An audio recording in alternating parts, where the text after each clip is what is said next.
कटोरी ब्लाउज की जब हम कटिंग करते हैं तो हमें सबसे ज्यादा परेशानी कटोरी में आती है। हम कटोरी का सही शेप बैठा नहीं पाते। कटोरी कई बार हमारी ज्यादा नोकीला बन जाती है या कई बार हमारी कटोरी चपटी बनती है, खास करके छोटे साइज के ब्लाउज में। तो आज अपने इस वीडियो में 32 साइज कटोरी ब्लाउज की कटिंग हमें किस प्रकार से करना है वो बताऊंगा। नमस्कार दोस्तों, मैं हूं गणेश देवांगन, आप लोगों का स्वागत करता हूं। कटोरी ब्लाउज कटिंग करने के लिए हमें कटोरी का विशेष ध्यान रखना पड़ता है। कटोरी को हम सही तरीके से कटिंग नहीं करते, इसकी वजह से सामने का जो पार्ट है, सामने की फिटिंग वो सही तरीके से नहीं आती। तो इस वीडियो में मैं आप लोगों को उसी के बारे में बताऊंगा। वैसे भी मेरी पूरी कोशिश यही रहती है कि मैं आप लोगों को बहुत ही कम समय में और बहुत ही आसान तरीके से ब्लाउज की कटिंग बताऊं। तो आप लोग वीडियो को कंटिन्यू और पूरा जरूर देखें। चैनल में नए हैं तो चैनल को सब्सक्राइब करके बेल आइकन के बटन को दबाएं, जिससे कि ऐसी लेटेस्ट वीडियो की अपडेट आप लोगों को मिलती रहे। तो चलिए लेट ना करते हुए हम मेन वीडियो में आते हैं। किसी भी साइज की ब्लाउज कटिंग करने से पहले हमें उसकी मेजरमेंट की आवश्यकता पड़ती है। ये जो नाप है ये बॉडी नाप नहीं है, ये सिले हुए कपड़े सिले हुआ नाप है, यानी कि रेडी ब्लाउज से नाप लिया हुआ है। इसकी वजह से मैं कोई भी लूजिंग ऐड नहीं करूंगा, ना ही फिटिंग। जैसा ये है एज इट इज वैसे ही कटिंग करूंगा। तो पहले हम ब्लाउज के नाप को समझ लेते हैं। ब्लाउज की लंबाई 14 इंच है, शोल्डर 10 इंच, सीना है इसका 32 इंच, कमर 26 इंच, सामने गला 6 इंच, पीछे गला 10 इंच। आस्तीन का दोस्तों मैं इसमें नहीं बता रहा हूँ कटिंग, क्योंकि मैंने 32 साइज की आस्तीन कटिंग कैसे करना है उसका भी वीडियो बनाया हुआ है। अगर आपने वह नहीं देखा है तो उसे आप देख सकते हैं। देखिए, मैं कटोरी ब्लाउज की कटिंग करके बता रहा हूँ। वैसे आप लोगों से एक चीज़ कहना चाहूँगा कि आप कटोरी ब्लाउज की जब कटिंग करते हैं तो पहले पेपर में करें, उसके बाद रख कर कपड़े में करें, क्योंकि छोटी कटोरी जो निकलती है वो वाला कपड़ा हमारा वेस्ट होता है। तो कपड़ा हमारे पास ज़्यादा है तभी आप कपड़े में करिए कटिंग, नहीं तो पहले पेपर में कर लीजिए, उसके बाद सारा मार्जिन ऐड करके कपड़े में कटिंग करिए। देखिए, मैं अभी बैक पार्टी कटिंग करूँगा। तो देखिए, मैंने फोल्डिंग वाला हिस्सा अपने साइड में रखा हुआ है और खुला वाला हिस्सा इस साइड। सबसे पहले तो मैं इसमें पीछे पार्ट की कटिंग करूँगा। तो इसको सीधा खींच लूँगा कपड़ा, क्योंकि सीधा नहीं होता ये। अब आते हैं इसकी लंबाई में। लंबाई हमारी 14 इंच है, तो मैं इसमें 1 इंच प्लस कर रहा हूँ, 15 इंच। 1 इंच हमारी सिलाई मार्जिन है, यानी कि वो सिलाई में दब जाएगा। हमें ऊपर के साइड में 1/4 इंच कम 1 इंच दबाव देना है शोल्डर में, और नीचे के साइड में 1/4 इंच, तभी ये 1 इंच हमारा सिलाई में एडजस्ट होगा। शोल्डर हमारा है 10 इंच, 10 इंच का हाफ हो जाएगा 5 इंच, इधर भी 5 इंच। इसे हम स्केल से खींच लेंगे। गले का फैलाव 2.5 इंच। गले के फैलाव से कोई भी फर्क नहीं पड़ता कंधा गिरने से। अगर हम सही तरीके से शोल्डर को दबाएंगे, पाइपिंग लाएंगे, तो कभी भी हमारा कंधा नहीं गिरेगा। अब आते हैं गले के डीप में। 10.5 मार्क कर रहा हूँ, क्योंकि 10 इंच हमारा गला डीप है। अब यहाँ से इसको राउंड ले रहा हूँ। आप अपनी पसंद से दोस्तों गले का जो शेप है वो ले सकते हैं। आर्म होल में ले रहा हूँ 5.5 इंच। मैंने जैसे पहले बता चुका है 32 साइज में आर्म होल जो है, यानी कि राउंड, वो 14 इंच होता है। अब वो 14 इंच मैं अभी आप लोगों को इसका राउंड शेप ड्रा करने के बाद मेजरमेंट करके बताऊंगा, और बताऊंगा कि हमको कम और ज़्यादा किस प्रकार से करना है। तो सीना इसका 32 इंच है, 1/4 हो जाएगा 8 इंच। 1.5 इंच मैं इसमें मार्जिन ऐड कर रहा हूँ। ये मार्जिन ढीला आउट ऐड करने के काम आता है। 26 इंच हमारा कमर है, 1 इंच जो बैक में डाट पड़ता है उसके लिए, और 1.5 इंच जैसे हमने ऊपर लिया है।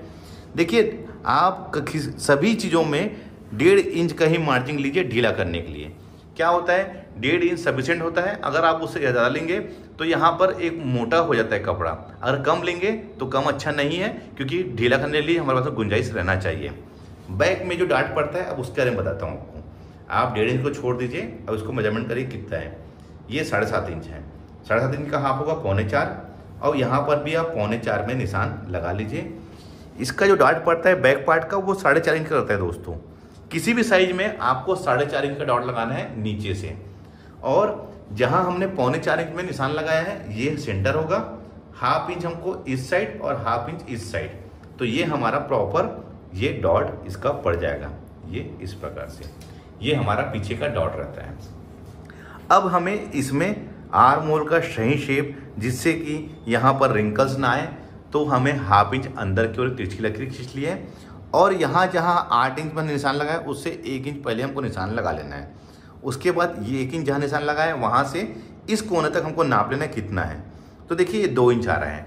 तो आप अंदर वाले तिरछी लकीर में यहाँ पर 2 इंच में निशान लगा लीजिए, और इसी में ही हमको इसका राउंड शेप बैठाना है। ध्यान रखेंगे, अगर आपका फ्रेंच कर्व है तो अच्छी बात है, आप फ्रेंच पाव को ऐसे रखिए, यहाँ पर से इस जगह में आके ये मिल जाए। देखिए यहाँ पर और यहाँ पर।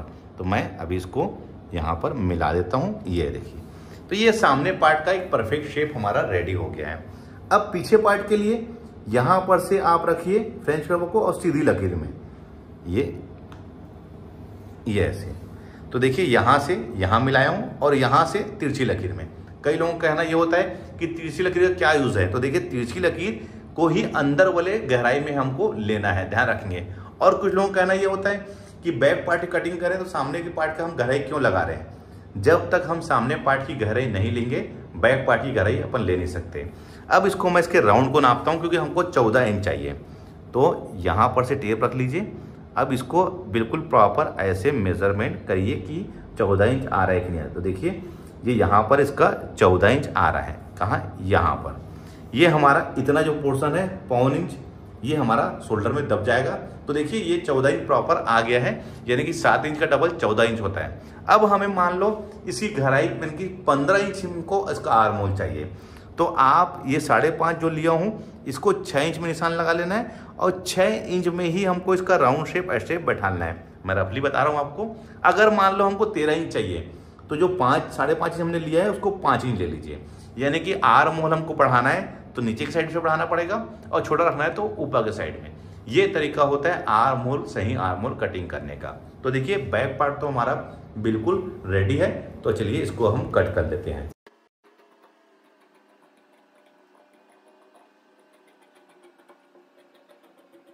ये बैक कट गया है। अब इसको कपड़े को हम इधर ऐसा पलट लेते हैं। खुला वाला हिस्सा अपने साइड में आ गया।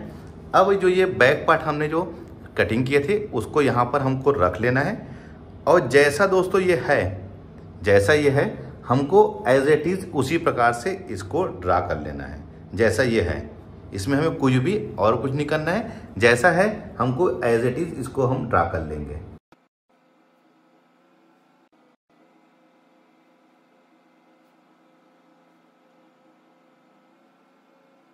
अब इसको हटा लेंगे।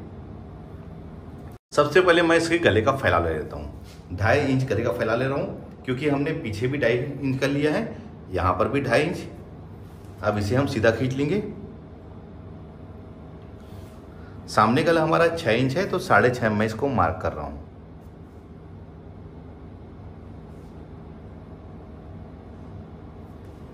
डेढ़ इंच जो हमने यहाँ पर मार्जिन लिया है वो 1.5 इंच को भी हम यहाँ पर खींच लेंगे, क्योंकि 1.5 इंच का भी बहुत बड़ा महत्व है दोस्तों। ध्यान रखेंगे यहाँ पर कटोरी कटिंग करने के लिए ये मार्जिन होना अपने में जरूरी है।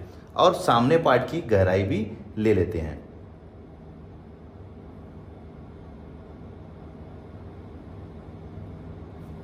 ये सामने पार्ट की। अब हमें इसका बस्ट पॉइंट लेना है। 32 इंच सीना है तो 32 को 4 से भाग दे देंगे तो ये हमारा हो जाएगा 8 इंच। 8 इंच में 1 इंच प्लस कर लेंगे और जो हम ऊपर में सिलाई मार्जिन लेते हैं 1.25 इंच उसको, तो ये हमारा 9.25 हो जाएगा। 9.25 में यहाँ पर ड्रा कर लीजिए और इसे आप सीधा स्केल से खींच लीजिए। अब हमें इसके नीचे बेल्ट का निशान लगाना है। तो बेल्ट का निशान देखिए यहाँ पर से हमको 2 इंच में, ये 2 इंच में, ध्यान रखेंगे 2 इंच में। अगर ये 4 डॉट बेल्ट ब्लाउज होता तो हम 2.5 इंच में लेते, क्योंकि डॉट पड़ता है तो ½ इंच उसका भी मार्जिन हमको ऐड करना पड़ता है। ये हमने 2 इंच में। अब देखिए हमको कटोरी लेना है। तो कटोरी लेने का बहुत ही आसान तरीका है दोस्तों। ये जो मार्जिन है इसको छोड़ देना है हमको और यहाँ पर 2.5 इंच ले लेना है। देखिए यहाँ से 2.5 इंच। अब हमें इसको मेजरमेंट कर लेना है कितना इंच है। तो ये आ रहा है हमारा 5.25 इंच। यहाँ पर भी आप 5.25 इंच में निशान लगा लीजिए। देखिए ये 2.5 इंच को छोड़ने के बाद जो भी हमारा बचेगा पार्ट वही हमारा कटोरी रहेगा। तो ये हमारा 5.25 इंच आया है। तो 5.25 इंच मैं यहाँ पर भी निशान लगा लिया है और इस साइड में देखिए दोस्तों 2 इंच में आप निशान लगा लीजिए यहाँ पर, और इस साइड आप निशान लगा लीजिए 5 इंच में। 5 में भी लगा सकते हैं, 5.5 में भी लगा सकते हैं, कोई तकलीफ नहीं है। अब यहाँ से आप इसको सीधा ऐसा ले लीजिए और इधर से ये ऐसा। ये इस कटोरी का शेप निकालने का बहुत आसान तरीका है। आप इस तरीके से अगर निकालेंगे कटोरी का शेप तो कभी भी कोई भी दिक्कत नहीं होगी। और कटोरी का जो साइज है वो भी बहुत बढ़िया रहेगा दोस्तों। इसका पफ जो है बहुत बढ़िया बनेगा अगर आप इस तरीके से कटोरी को लेंगे तो। देखिए ये तो हो गया। अब यहाँ पर इसको हल्का सा राउंड शेप ले लेते हैं, क्योंकि कटोरी हमारी यहाँ पर से राउंड रहेगी, ये ऐसे। ये तो अब देखिए इसका शेप कितना बेहतरीन आया हुआ है। अब हमें क्या करना है, इसका सेंटर ले लेना है। तो ये 5.25 इंच है, इसको आप ऐसा फोल्ड कर लीजिए टेप को, और यहाँ पर निशान लगा लीजिए, और वैसे ही यहाँ पर भी निशान लगा लीजिए। तो यही हमारा मेन बस्ट पॉइंट होगा, ध्यान रखेंगे, यही हमारा कटोरी का मेन बस्ट पॉइंट होगा। और इस साइड आप 1 इंच में निशान लगा लीजिए यहाँ पर, और इसको यहाँ पर ऐसा ला के राउंड शेप में मिला लीजिए। तो ये हमारा देखिए बेल्ट का भी शेप रेडी हो गया है। अब हमें मार्जिंग ऐड करना है, तो इसमें हमको कोई मार्जिंग नहीं देना है। कटोरी अभी हम काट के बाहर निकालेंगे, तो डॉट के लिए हम अलग से मार्जिंग लेंगे, क्योंकि ये कटोरी छोटी है, हम नई कटोरी बनाएंगे। और नीचे बेल्ट में लेना है मार्जिंग, तो आप नीचे में 1 इंच की मार्जिंग ले लीजिए। यही मार्जिंग हमारी यहाँ पर भी काम आएगी, और यहाँ नीचे के साइड भी काम आएगी। देखिए एक चीज़ बताना चाहूँगा, जैसे जैसे साइज जो होता है कटोरी ब्लाउज का छोटा होता है, तो ये बेल्ट है ये चौड़ा होगा, और कटोरी ब्लाउज का अगर साइज बड़ा होते जाता है, तो ये जो हमारा जो बेल्ट है ये सकरा होते जाएगा, यानी कि इधर से नीचे आएगा। क्योंकि जैसे जैसे बस्ट पॉइंट हमारा नीचे आएगा, वैसे ये 2 इंच में हमने जो निशान लगाया वो इधर नीचे आते जाएगा। ये सही तरीका होता है कटोरी ब्लाउज कटिंग करने का। तो चलिए मैं अब इसको कट करके अलग कर लेता हूँ, कटोरी को, बेल्ट को, फ्रंट को।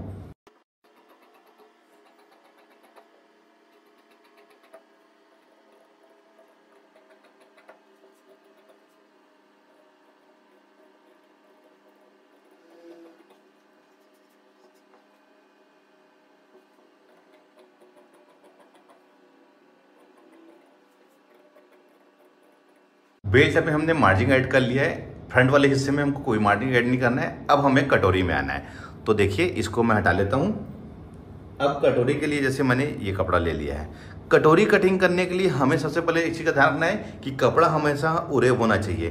तो ये वाला पोर्शन हमारा सीधा है, ये उरेब है। तो हमें क्या करना है, इसको ऐसे तिरछा इसको यहाँ पर सेट करना है। देखिए ऐसे तिरछा, ध्यान रखेंगे ऐसे तिरछा होना चाहिए।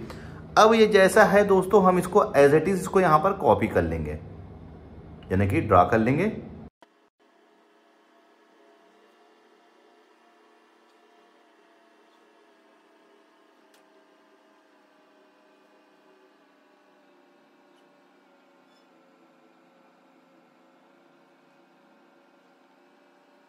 डालेंगे।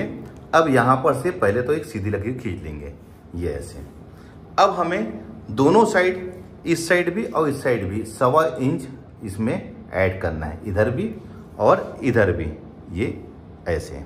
इस साइड 1/2 इंच और इस साइड 1/2 इंच, ये ऐसे। अब हम इसको यहाँ पर मिला लेंगे, इसको यहाँ पर ऐसे मिला लीजिए, और ये वाले पार्ट को बिल्कुल ऐसे राउंड शेप लाते हुए, जहाँ पर हमने 1.25 इंच में निशान लगाया है, बिल्कुल आके इसको यहाँ पर मिला लेंगे, ये इस प्रकार से। अब इसको यहाँ से सीधा कर लेंगे, इधर भी हम सीधा कर लेंगे। अब हमें क्या करना है, यहाँ से टेप रख के नीचे के साइड में 3.5 इंच, ध्यान रखेंगे ये तो हिस्सा हमारा 2 इंच का था, तो नीचे के साइड में हमने 1.5 इंच एक्स्ट्रा लिया है। अब इसको यहाँ पर ला के मिला लेंगे, ये वाले हिस्से को, और ये वाले को हिस्से को इधर मिला लेंगे, ये ऐसे। तो ये हमारा बिल्कुल कटोरी का शेप हो गया है। अब इसका डॉट कैसे लगाना है, 1.25 इंच इस साइड हमने बढ़ाया था, 1.25 इंच इस साइड, तो इसी सेंटर मान के हमको 1.25 इंच इस साइड में और 1.25 इंच इस साइड में, दोनों साइड में हमको 1.25 इंच में निशान लगा लेना है। यही हमारी कटोरी का डॉट बनेगा, ये और इधर ये। तो देखिए ये 1.25 इंच और ये 1.25 इंच है। अब इसको मैं कट कर लेता हूं, उसके बाद इसका शेप दिखाता हूं दोस्तों, इसका शेप कैसे आया है।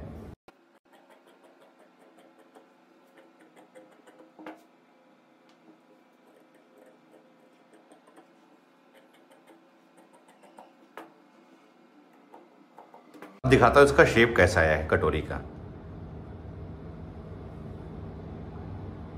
ये डॉट, अब देखिए दिखा रहा हूं आपको, ये देखिए इसका शेप बहुत ही बेहतरीन आया हुआ है। ना कटोरी हमारी चिपटी है ना ही नोक है, ये देखिए कितना परफेक्ट शेप आया हुआ है। आपको इसी प्रकार से ही कटोरी ब्लाउज की कटिंग करना है। अगर आप इस तरीके से कटोरी ब्लाउज की कटिंग करेंगे तो कभी भी कोई भी दिक्कत नहीं होगी, फिटिंग बहुत ही बढ़िया मिलेगी। ये हमारा बेल्ट हो गया, ये देखिए वाला हिस्सा, और ये वाला हिस्सा हमारा फ्रंट हो गया। बहुत ही बढ़िया फिटिंग आएगी। इस तरीके से आप कटोरी ब्लाउज की कटिंग करेंगे तो ना कटोरी आपकी चेप्टी बनेगी ना ही नोक बनेगा, फिटिंग बिल्कुल परफेक्ट मिलेगी, कोई भी परेशानी नहीं होगी, बहुत ही जबरदस्त फिटिंग आएगी। आप इसी तरीके से कटोरी ब्लाउज की कटिंग करिए, ना यहाँ पर कोई रिंकल्स आएगा, बिल्कुल सही तरीके से आपकी कटोरी बनेगी। एक चीज़ का और ध्यान रखना है हमको, जब भी हम कटोरी ब्लाउज की कटिंग करते हैं तो देखिए कटोरी जो है इस साइड से हमारी बड़ी होनी चाहिए। वो क्या है, जब हम इसको स्टिच करेंगे तो ये कटोरी को हमको खींच के नहीं लगाना है, बिल्कुल हल्के हाथों से लगाना है। अगर आप इसकी स्टिचिंग भी सही तरीके से करेंगे तो कोई भी परेशानी नहीं होगी। तो देखिए मैंने आज आप लोगों को 32 साइज कटोरी ब्लाउज की कटिंग किस प्रकार से करना है मैंने पूरी डिटेल से आप लोगों को बताया है। उम्मीद करता हूं कि यह वीडियो देखकर आप 32 साइज कटोरी ब्लाउज की कटिंग कैसे करना है सीख गए होंगे। वीडियो अच्छा लगा है तो लाइक करें, शेयर करें। मिलते हैं अपने किसी ऐसी जानकारी भरे वीडियो में, जब तक के लिए take care, thank you for watching, जय हिंद।